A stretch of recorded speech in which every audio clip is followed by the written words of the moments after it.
Hello, hello, hello. So happy to have you with us. So I'm so excited to be back.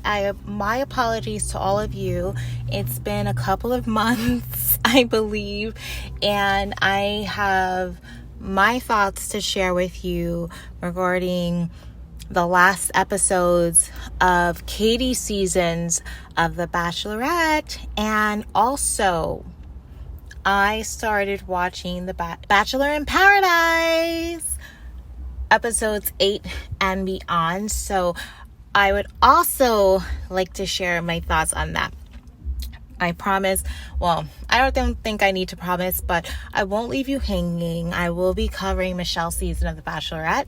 This is going to also be called the Ultimate Recap, because this is going to be Ultimate Recap number 3 for Katie's season of The Bachelorette. So let's get to it. Wow. So the episode that we really need to discuss was my thoughts on that whole Greg debacle and how he left and everything that went into it. And it was kind of sad because I really expected Greg to be there in the final 2. And in fact, he was. Justin was there, Blake was there, Greg was there, and then, obviously Michael left, Michael A left, and then, so it was Justin, Blake, and Greg. Justin didn't get to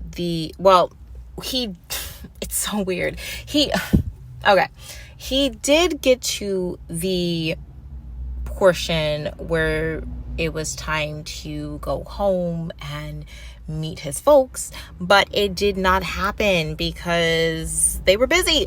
I really believe they just did not believe in the process, kind of like Rachel Lindsay's folks, and we didn't see her dad when she was the Bachelorette, and that was season 13, I believe. And so now in this season with Justin, he was a cast member, but his parents, I feel, just did not believe in the process, and therefore we did not see him. So I believe that also added to the level of him not really having the advantage in swaying Katie's heart, and that ultimately also led to his, dismissal and not getting a rose. So it was between Blake and Greg.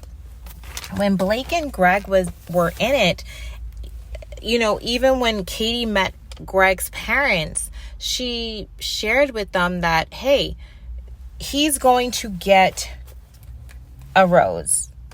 And I believe he felt like, why are you sharing that with my parents? This is supposed to be a genuine process. Let it play out, sort of thing. Correct me if I'm wrong. Hit me up in the comments. However, I can understand where he felt a little unheard. Everyone wants to feel heard and validated in a relationship. When you start to not feel like you are being heard and validated, you start to feel very alone. He lost his father. This is his same-sex parent, which most of the time you have more of a closer relationship to. Not always, okay? So don't attack me in the comment section. I'm just saying, we all know if you're a daughter, usually you have a closer bond with your mom and so on and so forth. Of course, there's always daddy's little girl, blah, blah, blah. Anyway, just let me have my say on my channel with this. I don't know. I'm just laughing it off. So anyway, basically, I feel that because of him not feeling like he was heard and validated, that kind of rose his level of anxiety in the situation, because no one really knows how they truly feel unless you're in that situation. And it's very stressful for the castmates. It's very, very stressful. They are literally trying to find love. There are cameras on them 24/7. They have to deal with people all the time. They are under a high level of criticism and All eyes are on them, even when they feel they are not. So this is like a high level of stress. I almost akin it to a lab rat running, or a hamster running on its will. They never know when the scientist, the evil scientist, is coming in his white lab coat to drop something from the Bunsen burner into the glass cage that they're in. So my whole thing is, we've got to have a little compassion for them. So I think when he felt like he wasn't being heard and validated, that added to the level of anxiety and stress he was feeling. He might have also been feeling a little depression. I was sensing a little depression. Correct me if I'm wrong. If anyone's been depressed and who's listening, let me know. But I felt a little level of depression coming from him. And this was not a good environment for him to be in. He was breaking down. And so he took himself out of the competition. Ultimately, when we saw the Men Tell All portion of this season, Katie thought he was acting. Katie thought that he was putting on a little bit of a show, and she brought up the fact that he took acting lessons. Well, look, lots of people take public speaking lessons. That doesn't mean they're going to wind up being a politician, or it doesn't mean they're going to wind up being a what's it called, a life coach or motivational speaker. But they do that to maybe help them have better presentations in the corporate environment, or maybe they're trying to get funding. We don't know, but we can't superimpose our ideas of why they're doing what they're doing on them. We don't know what their intention is. It may not be nefarious. It could be completely innocent. So, for that, I definitely feel for Greg. I felt that he was being as genuine as possible. If anything, you never know. I mean, what if people thought that Katie was acting? I'm just saying, I'm just putting it out there because, we don't know what's in these people's minds. All I know is that I could feel from him that it did seem that he felt very alone in that situation, and that he could not connect with her at the very moment he felt he needed to connect with her. And if we're talking about engagement, if we're talking about marriage, and the best suited ideal of it being and lasting forever, obviously you want to be with someone who hears you, who validates you, who understands you, who knows where you're coming from, and has the level of compassion that you need to take you out of, to help you, at least assist you out of that dark moment.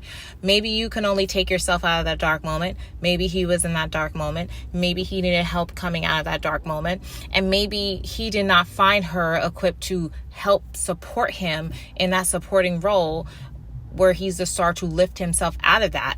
But the thing is that just goes to show that they're not suited for each other. So anyway, in the end, she chose Blake. I don't need to go do a play-by-play. We know how this all unfolds. She chose Blake. Blake and her seem happy together. Blake came from Tasia's season. Well, obviously it was Claire's season first, and then it was Tasia's season, and it didn't work out. And Tasia, pretty much vouched for Blake. Blake came on Katie's season, and the rest is history. So now they're together. I hope that they last. That's all I'm gonna say. I'm not saying anything one way or the other, because on this channel I tend to be right 100% of the time. So just look at the track record. If I'm wrong, let me know. We have these conversations in the comment section. But the thing is that when you look at my videos regarding the couples and that sort of thing, and I'll try to link them, I'm pretty accurate when it comes to who's going to last. I hope they're going to last. I didn't see this coming. I was hoping, it seemed like it was going to be Greg. I don't know. I really don't know. But I am happy for them. I am happy for them. I hope they last. I hope they go on to figure out where they're going to live. Because right now I know they are pretty much in different continents. From what I gathered from the family's situation when they were meeting the family or whatever. So I'm hoping everything goes well, and I'm excited about everything, and I'm looking forward to how it all ends up. So that pretty much concludes my thoughts on Katie's season.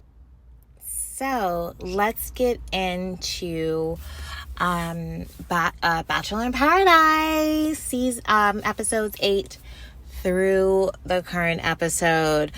We may not get through everything in the last episode because I think there is maybe 20 minutes I missed in the end.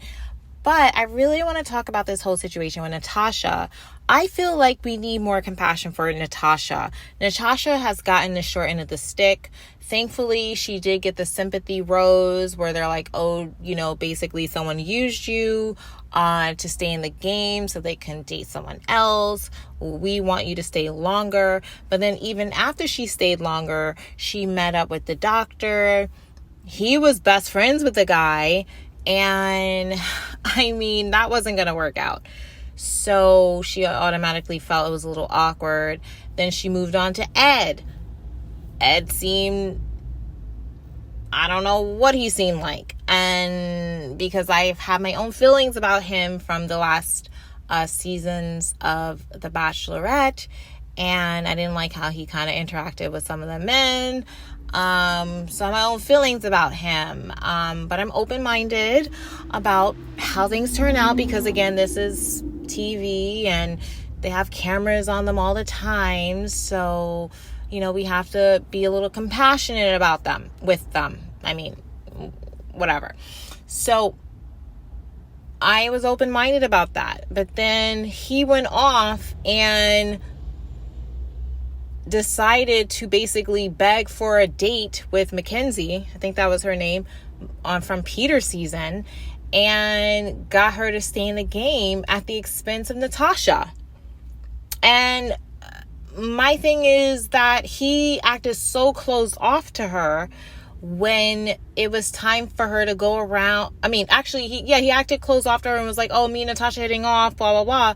So what in the world possessed him to then, when she didn't have a date and she's crying on the beach alone, to be like, oh, let me make her day better, and totally flip the script and then say, hey, I'll go out on a date with you. Please, please, please stay on the island.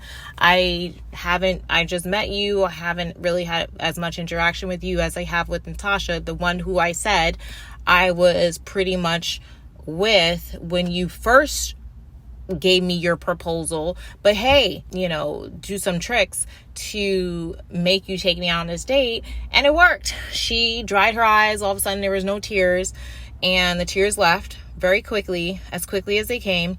And it was like, okay, I'll go on a date with you. Meanwhile, where's the compassion for Natasha?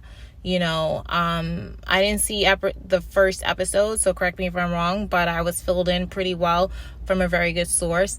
And it seemed like when this was happening to the other one, Jasenia, whatever, there was like, there was a lot of wrath and a lot of anger. And I saw tiki torches being lit and marched through the island on her behalf. But when it came to Natasha, and she had a worse hurt, it was kind of like, she'll, and then the compassion came in. So I'm glad the compassion came in. And I also believe the compassion came in from the producers and the host. And that is what led to her getting that rose that evening.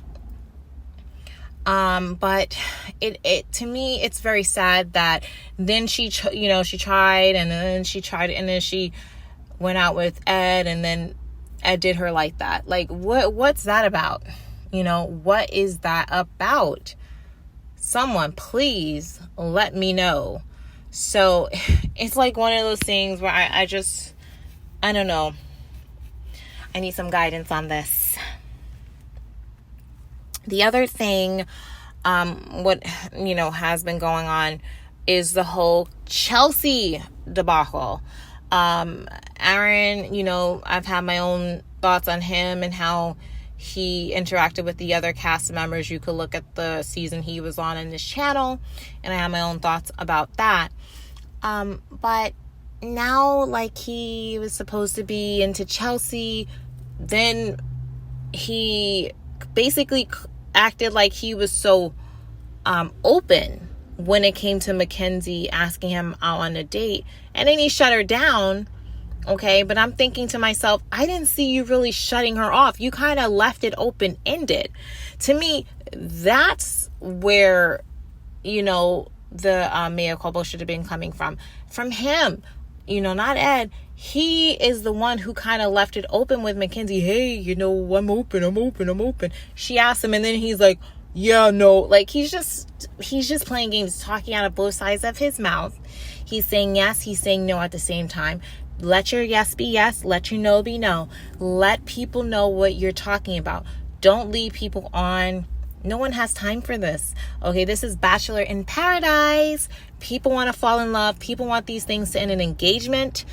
Don't play around with people, And so I felt like he was kind of playing the game a little bit with Mackenzie. And then he was playing a game with Chelsea. Next thing you know, he's on the dance floor, basically like chased Tia down. Oh, let me talk to you. Let me grab you. Like, totally confused Chelsea. He is now kind of trying to couple off with Tia. It's just so insulting. Stop using these women. Just stop it. They are not pawns. I don't like the optics of this. I don't like how they are feeling from this, and I don't like what I'm seeing in these last episodes. I really don't. And it's just not right. The other thing with Drive-By Joe, what do they call him? Supermarket Joe, and that whole situation.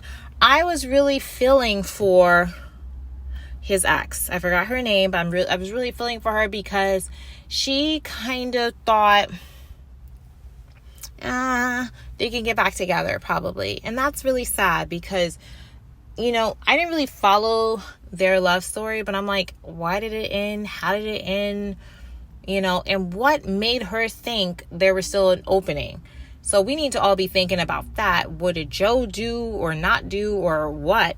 Where she felt there could be an opening with him. That's what I want to know. There's other things I could comment about. There's been a lot of weird things in this season. I don't need to comment about. Those who know. Oh, with the Ivan situation and him flat out lying. That was weird. There's just been a lot of weird things. But hopefully the season will continue to unfold. Hopefully we will get some engagements out of this season. And I'm really looking forward to Michelle's season of The Bachelorette. And I have some thoughts about the little promos that I've been seeing so far. And I'm so happy to be back with you all. Thanks for your patience. Thanks for your time. And I'm looking forward to continuing this with you. All right. Have a good one. Thanks. Bye. And thanks again to all the new subscribers or stalkers. No, subscribers. No, I really appreciate you. Thanks so much. Mwah.